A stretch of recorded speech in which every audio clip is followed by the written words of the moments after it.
जो उस तत्व को जानता है, जो अनुभवी है, जो ज्ञानवान है और अनुभवी है, ऐसे व्यक्ति के शरणागत हो जाओ, सेवा करो। धीरे धीरे धीरे धीरे ज्ञान अपने आप श्रद्धा के कारण प्राप्त होगा। और उसके पश्चात आज भगवान कहने लगे कि अपि चेदसि पापेभ्यः सर्वेभ्यः पापकृत्तमः।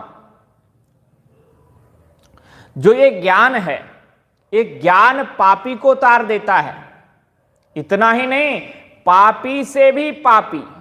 अपि चेदसि पापेभ्यः, कोई पापी है और कोई पापियों का भी पापी है, और कोई ऐसा है सर्वेभ्यः, उन बड़े बड़े पापियों में जो पाप कृततमः, जो सर्वोत्तम पापी है, जिसने पाप की परिसीमा लांघ दी है, सीमा लांघ दी है, पूरा पाप करने वाला है, ऐसा पापी भी यदि ज्ञान का आश्रय लेता है।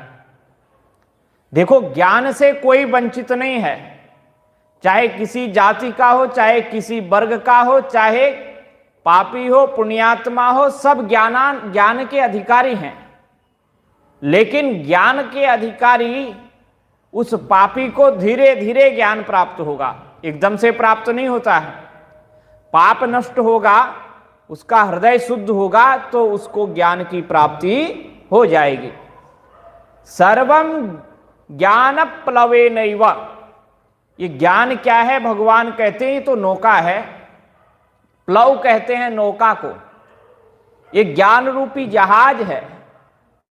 भगवान का जो ज्ञान है वो भी नौका है, भगवान का जो नाम है वह भी नौका है, और भगवान की जो कथा है वह भी नौका है।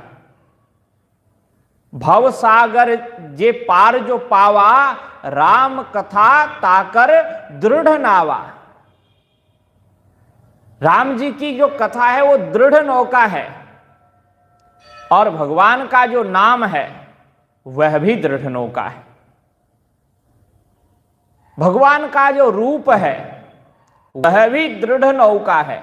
बस किसी का भगवान का जो धाम है वह भी दृढ़ नौका है। किसी न किसी का आश्रय ले लिया जाए तो निश्चित रूप से जीव का कल्याण हो जाएगा।